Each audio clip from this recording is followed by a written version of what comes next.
Capítulo 52. Firme até o fim. Em sua segunda carta, o apóstolo Pedro explicou o plano divino para o desenvolvimento do caráter cristão. Ele escreveu que Deus deu as suas grandiosas e preciosas promessas para que por elas nos tornássemos participante da natureza divina e fugíssemos da corrupção que há no mundo causada pela cobiça. Segundo Pedro, capítulo 1, verso 4. Por isso mesmo, empenhem-se para acrescentar à sua fé a virtude o conhecimento, ao conhecimento o domínio próprio, ao domínio próprio a perseverança a piedade, a piedade a fraternidade e a fraternidade o amor. Segundo Pedro, capítulo 1, versos 5 a 7. O apóstolo apresentou aos crentes a escada do progresso cristão. Cada degrau representa um avanço no conhecimento de Deus. Somos salvos escalando degrau após degrau, até que cheguemos à altura ideal de Cristo para nós. Deus deseja ver homens e mulheres alcançando o padrão mais alto, e quando eles se apoderarem de Cristo pela fé, quando reivindicarem suas promessas como suas, quando buscarem o Espírito Santo, Deus os fará completos nele. Tendo recebido a fé do Evangelho, o cristão deve acrescentar virtudes ao seu caráter e, assim, preparar a mente para o conhecimento de Deus. Esse conhecimento é a base de todo serviço, verdadeiro e a única proteção real contra a tentação. Somente isso pode nos fazer ter um caráter semelhante ao de Deus. Nenhuma boa dádiva é retida de qualquer pessoa que deseje sinceramente a justiça de Deus. Ninguém precisa deixar de alcançar em sua esfera a perfeição do caráter cristão. Deus coloca diante de nós o exemplo do caráter de Cristo. Em sua humanidade, aperfeiçoada por uma vida de resistência constante ao mal, o Salvador mostrou que, por meio da cooperação com a divindade, os seres humanos podem alcançar a perfeição de caráter nesta vida. Podemos obter a vitória completa. Vencendo os defeitos pela graça.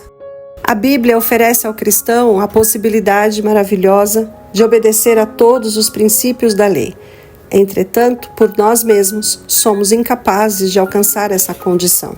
A santidade que devemos ter é resultado da atuação da graça divina quando nos submetemos à disciplina e às influências controladoras do Espírito da Verdade.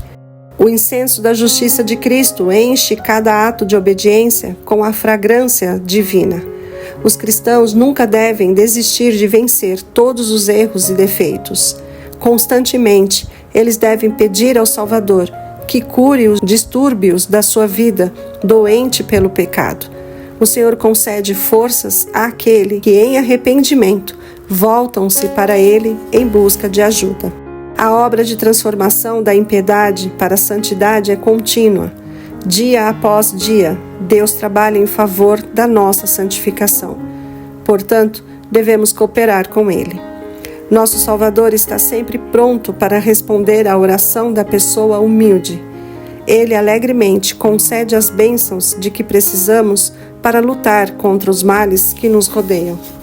Aquele que se cansa e permite que o inimigo roube dele as graças cristãs que têm se desenvolvido em seu coração e vida está em uma condição realmente triste. O apóstolo disse: se alguém não as tem, está cego, só vê o que está perto, esquecendo-se da purificação dos seus antigos pecados. Segundo Pedro, capítulo 1, verso 9. A fé manifestada por Pedro no poder de Deus para salvar se tornou mais forte ao longo dos anos. Ele tinha provado que não há possibilidade de fracasso para o cristão que sobe pela fé o degrau mais alto da escada. Sabendo que logo morreria como mártir por sua fé, Pedro mais uma vez exortou seus irmãos cristãos a seguirem firmemente o caminho de Cristo. Portanto, irmãos, empenhem-se ainda mais para consolidar o chamado e a eleição de vocês, pois Se agirem dessa forma, jamais tropeçarão, e assim vocês estarão ricamente providos quando entrarem no reino eterno de nosso Senhor e Salvador, Jesus Cristo. Considero importante, enquanto estiver no tabernáculo desse corpo, despertar a memória de vocês, porque sei que em breve deixarei este tabernáculo, como o nosso Senhor Jesus Cristo já me revelou. Eu me empenharei para que também depois da minha partida, vocês sejam sempre capazes de lembrar dessas coisas. Segundo Pedro, capítulo 1, versos 10 a 15. A verdade do Evangelho. A respeito de Jesus, Pedro lembrou os cristãos. De fato, não seguimos fábulas engenhosamente inventadas. Pelo contrário, nós fomos testemunhas oculares da sua majestade. Ele recebeu honra e glória da parte de Deus Pai, quando da suprema glória lhe foi dirigida a voz que disse: Este é meu Filho amado, em quem me agrado. Nós mesmos ouvimos essa voz vinda do céu, quando estávamos com ele no Monte Santo. Segundo Pedro, capítulo 1, versos 16 a 18. No entanto, havia um testemunho ainda mais convincente. Pedro declarou: Temos ainda mais firme a palavra dos profetas, e vocês farão bem se ela prestarem atenção como a uma cadeia que brilha em lugar escuro, até que o dia clareie e a estrela da alva nasça no coração de vocês. Pois jamais a profecia teve origem na vontade humana, mas homens falaram da parte de Deus, impelidos pelo Espírito Santo. Segundo Pedro, capítulo 1, versos 19 e 21. Ao exaltar a profecia verdadeira, o apóstolo advertiu seriamente a igreja contra as falsas profecias, levantadas por falsos mestres, que trariam heresias destruidoras, chegando a negar o soberano. Segundo Pedro, capítulo 2, verso 1. O apóstolo comparou esses falsos mestres a quem muitos cristãos achavam que eram verdadeiros, a fontes sem água e névoas impelidas pela tempestade. A escuridão das trevas lhe está reservada. Segundo Pedro, capítulo 2, verso 17. Teria sido melhor que não tivessem conhecido o caminho da justiça do que depois de o terem conhecido, voltarem as costas para o santo mandamento que lhes foi transmitido. Segundo Pedro, capítulo 2, verso 21. Olhando ao longo dos séculos, Pedro foi inspirado a descrever as condições do mundo pouco antes da segunda vinda de Cristo. Ele escreveu: Nos últimos dias surgirão escarnecedores zombando e seguindo suas próprias paixões. Eles dirão: O que houve com a promessa da sua vinda? Segundo Pedro, capítulo 3, verso 3 e 4. No entanto, nem todos seriam enganados pelas armadilhas do inimigo. Haveriam pessoas fiéis, capazes de reconhecer os sinais dos tempos, um remanescente que preservaria até o fim. Pedro e a segunda vinda. Pedro manteve e vive a esperança da vinda de Cristo em seu coração e assegurou à igreja de que a promessa do Salvador. Voltarei, João capítulo 14, verso 3. Certamente se cumpriria. Sua vinda pareceria demorada por muito tempo, mas o apóstolo lhes garantiu: O Senhor não demora em cumprir a sua promessa, como julgam alguns. Ao contrário, Ele é paciente com vocês, não querendo que ninguém pereça, mas que todos cheguem ao arrependimento. Segundo Pedro, capítulo 3, verso 9. Visto que tudo será assim desfeito, que tipo de pessoas é necessário que vocês sejam? Vivam de maneira santa e piedosa, esperando o dia de Deus e apressando a sua vinda.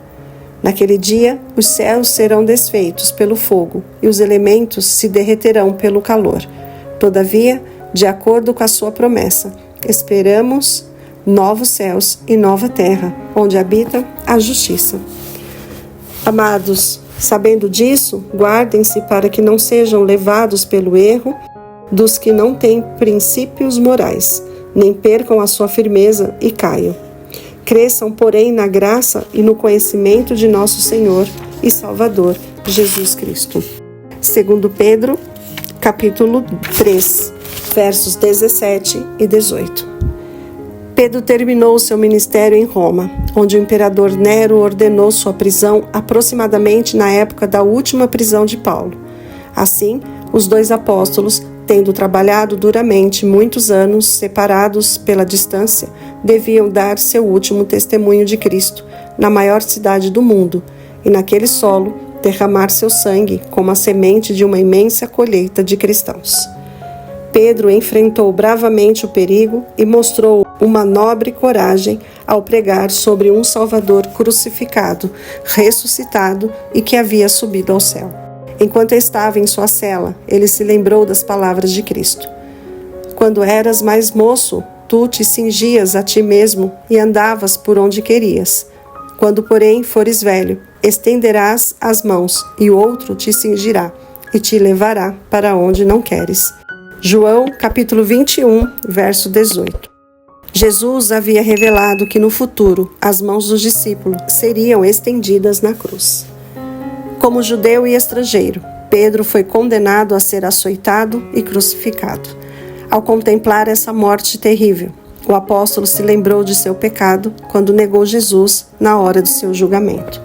No passado, ele não esteve disposto a reconhecer a cruz, mas agora considerava uma alegria entregar a vida pelo Evangelho. Porém, ele pensou que morrer da mesma maneira que seu mestre havia morrido era uma honra muito grande. Pedro tinha sido perdoado por Cristo, mas nunca conseguiu perdoar a si mesmo.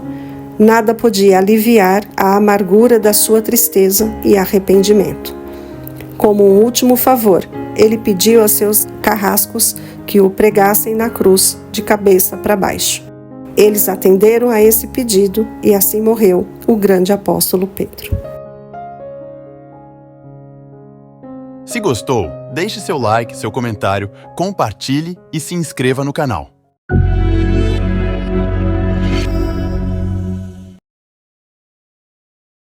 Conhece alguém que precisa de terapia?